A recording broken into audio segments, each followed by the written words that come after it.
Welcome to another edition of English Makes No Sense. So glad you could join me right on here on the English Makes No Sense YouTube channel. It is I, SL Rockfish. So glad you could join me. Today we're going to be doing a little bit of reading, a little bit of English language, and a little bit of thanking. No, a lot of thanking, okay?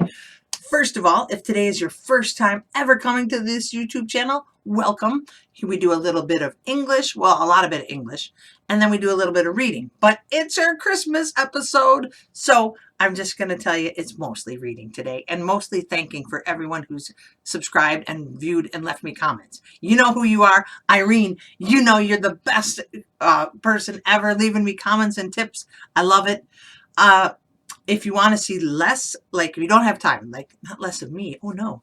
If you don't want to have a lot of time to spare, you can watch me on TikTok, 60 seconds, boom, bang, biff. In Instagram, 90 seconds maybe. Facebook, I just do quick little on Facebook, and they're all at English Makes No Sense. Now, if you like what you see, subscribe or leave me comments. Tell me what you want to see. A little more reading. What kind of books do you want? And what things you want to learn in English. I'm still going to do the episode on how to order in a restaurant and different ways to introduce yourself or say hi. Okay? But today it is the beginning. Well, today is not really the beginning, but today is the Christmas episode. You might be seeing this on Christmas Eve. You might be seeing this on Christmas Day. I do not know. But Merry Christmas. If you just celebrated Christmas, congratulations. If you don't celebrate Christmas, happy holidays. But this is what today is all about. And first of all, I want to say thank you to everyone who has watched throughout the year. I started this at the beginning of the year. Not the beginning of the year. I lied. I started when the world shut down, like middle of March. And I've had a ball. I've gone from just a handful of subscribers to I have thousands of subscribers. It's mind-blowing and it's fun and I love it. And I'm so happy for all who subscribe. And I've heard from so many people from all over the world. Mexico, Brazil, Argentina, Costa Rica, Poland, Slovenia.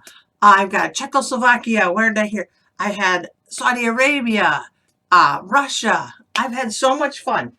And so I thought I would just say, thank you to you all. You've made my day.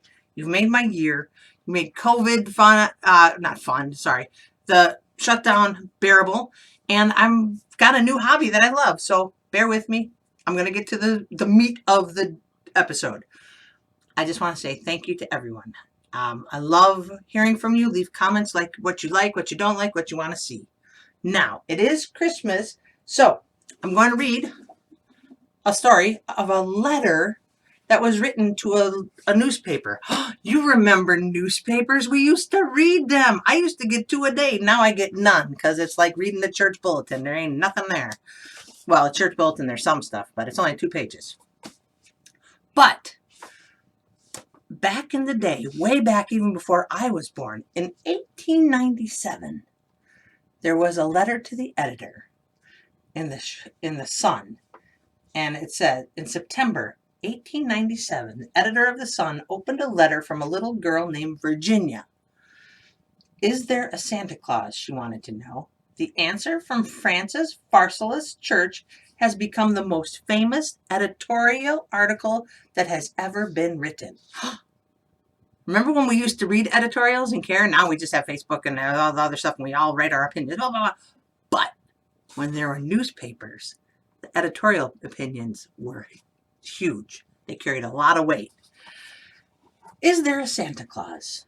We take pleasure in answering at once and thus prominently the communication below, expressing at the same time our great gratification that its faithful author is numbered among the friends of the Sun. That is a lot of words. Nowadays, they get right to the point. Hey, we want to say thanks for writing us a letter. But this is eloquent. Very fancy.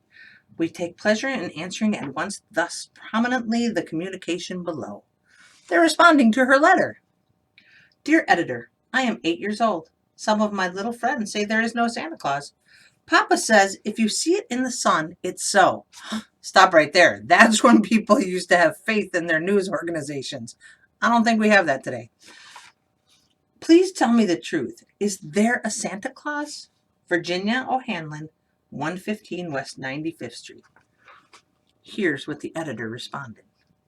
Virginia, your little friends are wrong. They have been affected by the skepticism of a skeptical age. They do not believe except they see. They think that nothing can be which is not comprehensible by their little minds. All minds, Virginia, whether they be men's or children's, are little. He's just telling them they're not great thinkers.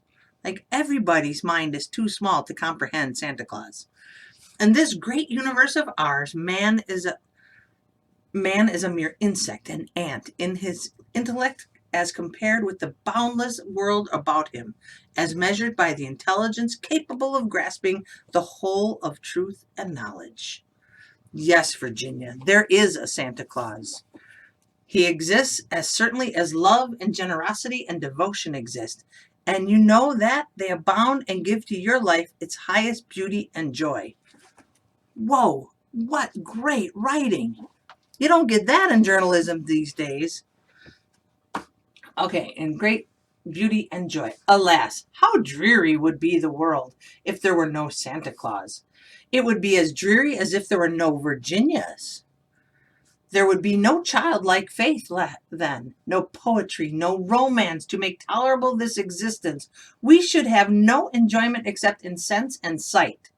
The external light with which childhood fills the world would be extinguished.